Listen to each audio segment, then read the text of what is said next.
উফ! আর্জেন্টিনা, উফ! সমর্থকদের হার্টের পরীক্ষা না নিলে কি হয় না? মোটামুটি সব সমর্থকদের হার্টের রোগী আজকে তারা বানিয়ে দিয়েছে কাবো ভের্দের বিপক্ষে রাউন্ড অফ 32 এই ম্যাচে। ম্যাচটাতে যে রেজাল্ট হওয়ার কথা ছিল সেটাই হয়েছে শেষ পর্যন্ত। আর্জেন্টিনা জিতেছে, রাউন্ড অফ 16 উঠে গেছে। কিন্তু যেভাবে জেতার কথা ছিল সেটা তো হয়নি। কাবো ভের্দে যে আর্জেন্টিনার এত বড় পরীক্ষা নেবে তা কি বোঝা গিয়েছিল? আর্জেন্টিনা শুরুতে গোল করেছে, কাবো ভের্দে ফিরিয়ে দিয়েছে। 90 মিনিট এক সমতায় শেষ হয়েছে। অতিরিক্ত সময় আর্জেন্টিনা আবার এগিয়ে গেছে, কাবো ভের্দে আবারও সমতায় ফিরেছে। যখন মনে হচ্ছিল টাই ব্রেকারেই এই ম্যাচের গন্তব্য নির্ধারিত হবে, তাতেও আর্জেন্টিনা খুব একটা সমস্যা ছিল না, এমি মার্টিনেজ তো আছেনই। তখনই আর্জেন্টিনা জয়সূচক গোলটা পেয়ে যায়, আত্মঘাতী গোল। কিন্তু সেই গোলের উৎস লিওনেল মেসির ম্যাজিক্যাল একটা কর্নার। কাবো ভের্দে ফুটবল বিশ্বকাপের ইতিহাসে সর্বকালের সবচেয়ে বড় আপসেটটা যে ঘটিয়ে দিচ্ছিল তেমনটা বলা যাবে না। কেননা ভাই, কাবো ভের্দে এই ম্যাচে কখনো লিড নেয় না। হ্যাঁ, তারা আসলে সুপার খেলেছে। তারা দুইবারই পিছিয়ে যাওয়ার পরে যেইভাবে সমতায় ফিরেছে সেই ক্রেডিট তাদেরকে দিতে হবে। কিন্তু ম্যাচটা যে কখনো আর্জেন্টিনার গ্রিপ থেকে বেরিয়ে যাচ্ছিল বিষয়টা সেটা না।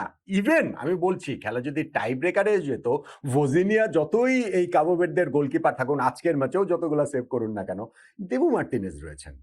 আর আর্জেন্টিনা এইরকম নকআউট পর্বের ম্যাচে টাই ব্রেকার জিতে অভ্যস্ত। এটা গত আমরা 2021 সালের কোপা থেকেই দেখছি, 2022 ওয়ার্ল্ড কাপ, 2024 কোপা, 4টা ম্যাচে এরকম পরিস্থিতিতে টাই ব্রেকারে আর্জেন্টিনা জিতে বেরিয়ে গেছে। ফলে আজকে টাই ব্রেকার পর্যন্ত যেতে হয়নি। তবে আর্জেন্টিনা কাবো ভের্দের সঙ্গে যখন এরকম খেলেছে, সেইটা গোয়িং ফরওয়ার্ড শিরোপা ধরে রাখার ক্ষেত্রে তাদের একটুখানি অস্বস্তির জায়গা তো ডেফিনেটলি রয়েছে। আজকের ম্যাচটা ওই লিওনেল মেসি ভার্সেস ভোজিনিয়ার যেই ট্যাগলাইনটা ছিল বা যেরকম একটা আবহ ছিল, সেইটা কিন্তু একেবারে ওই রকমই হয়েছে। এবং তাতে প্রথমেই এগিয়ে গিয়েছিলেন লিওনেল মেসি, যিনি 29তম মিনিটে গোলটা করেছেন। ব্রিলিয়ান্ট একটা গোল করেছেন। লিসান্দ্রো মার্টিনেজের একটা লং বলে যে ফার্স্ট টাচটা তিনি নিয়েছেন, ওই ফার্স্ট টাচে আসলে অর্ধেক গোল হয়ে গিয়েছে। তারপরে ফার্স্ট বার দিয়ে ভোজিনাকে তিনি বিট করেছেন। এখন ওই 1-0-তে আর্জেন্টিনা ফার্স্ট হাফটা শেষ করেছে, কাবো ভের্দের জন্য ওইটাই একটু জয়ের মতো ছিল। সে কি, সেকেন্ড হাফে তো তারা একেবারে খেলায় ফিরে গেল, গোলটাই তারা দিয়ে দিল। এবং সেই গোলটাও একটা ব্রিলিয়েন্টলি ওয়ার্ক গোল হয়েছে রাইট সাইড থেকে। প্রথমত যখন পাসটা আসে ওইখানটাতে, তখনও ওই ডিফেন্ডার লেফট সাইডের যে মেদিনা, তার দুই পায়ের ফাঁক দিয়ে এসেছে এবং দুয়ার্তে সেইটা ধরে যেই শটটা করলেন, সেইটাও তার সামনে দাঁড়িয়ে থাকা ডিফেন্ডার ওই লিসান্ড্রো মার্টিনেজের পায়ের ফাঁক দিয়েই তিনি মেরেছেন, যেটা দিবু মার্টিনেজের ডান পাশ দিয়ে একেবারে ফার পোস্টে জড়িয়ে যায়। অল অফ এ সাডেন এই গোলটা পেয়ে কাবো ভের্দে আর্জেন্টিনাকে মানে একটা নড়ে চড়ে বসতে আর কি বাধ্য করলো। এবং আর্জেন্টিনার গোল পেল না। এই নির্ধারিত 90 মিনিটের মধ্যে আর্জেন্টিনা আর গোল পেলই না। ভোজিনিয়া বেশ কিছু ওইখানটাতে হচ্ছে গিয়ে বাধার দেয়াল হয়ে দাঁড়িয়েছিলেন, বেশ কিছু এফোর্ট তিনি টেকে দিয়েছেন। স্পেশালি লিওনেল মেসির ওই এফোর্টটার কথা বলতে হবে, যেইখানে মেসি থ্রু হয়ে গিয়েছিলেন, 1-on-1 তিনি ভোজিনিয়াকে পেয়ে গেছেন। তার সাথে মার্কার ছিল কিন্তু মেসি থ্রু হয়ে গেছেন।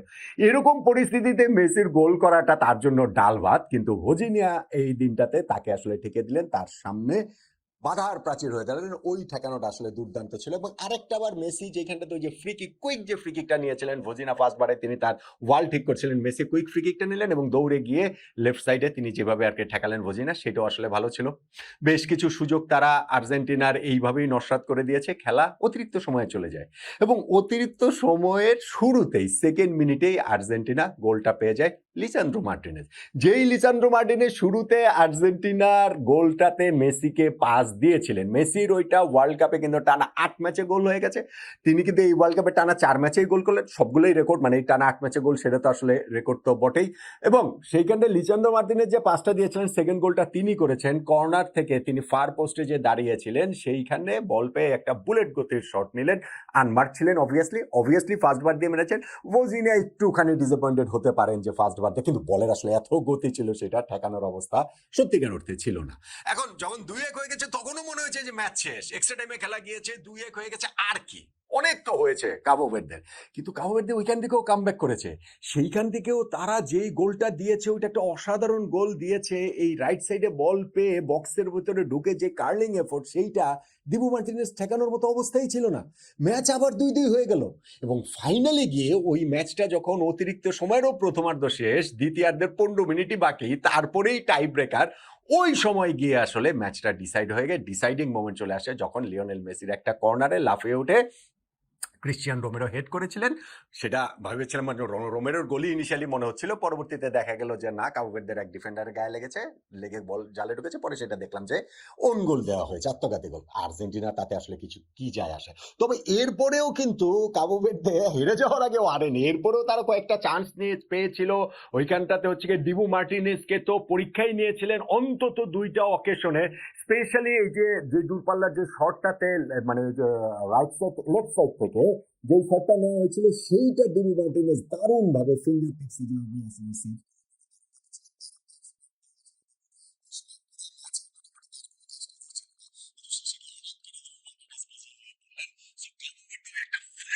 ম্যাচটা আসলে শেষ করেছে মাথা উঁচু করেই তারা এই বিশ্বকাপটা শেষ করার গর্বটা ছোট্ট আফ্রিকান দেশটার, আগ্নেয় বদ্বীপ 10টা নিয়ে যে দেশটা গঠিত সেই দেশটার থাকলো। এবং ভোজিনিয়াও এই ম্যাচটাতে ব্রিলিয়ান্ট পারফর্ম করেছেন 3টা গোল খাওয়া সত্ত্বেও, সেই কথাটা আসলে বলতেই হবে। আর্জেন্টিনার এই ম্যাচটা যা হওয়ার কথা ছিল তাই হয়েছে, কিন্তু যেভাবে হওয়ার কথা ছিল সেভাবে হয়নি। আর্জেন্টিনা জেতার কথা ছিল জিতেছে, কিন্তু যেভাবে জেতার কথা ছিল সেভাবে জেতেনি। কিন্তু তারপরও এই ম্যাচটাতে লিওনেল মেসিও আবার গোল পেয়েছেন, এই ওয়ার্ল্ড কাপে তার ফার্স্ট অ্যাসিস্টও তিনি পেয়ে গেলেন।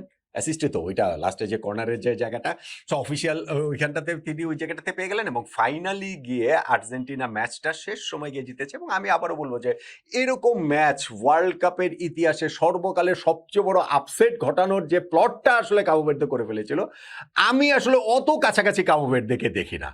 হ্যাঁ, ডেফিনেটলি আর্জেন্টিনা ডিসঅ্যাপয়েন্টেড হবে, তাদের আরও ভালো খেলা উচিত ছিল, তাদের সমর্থকদের আর একটু রিলিফ দেওয়া উচিত ছিল, এই আর তো হার্টের পরীক্ষা নিয়ে হার্টের রোগী বানিয়ে দেওয়ার দরকারটা ছিল না। কিন্তু এরকম ম্যাচ ওয়ার্ল্ড কাপের কোথাও না কোথাও কোনো না কোনো পর্যায়ে আসলে আসেই। আর্জেন্টিনা সেই স্ক্যারটা কাবো ভের্দের পেরিয়ে গেল। এখন রাউন্ড অফ 16-এ তাদের পরবর্তী বাধা হচ্ছে গিয়ে ইজিপ্ট, মিশর, মোসালার মিশর, লিওনেল মেসি ভার্সেস মোসালা। ওই লড়াইটা দৈরটটাও আমরা সেখানটাতে দেখতে পাবো।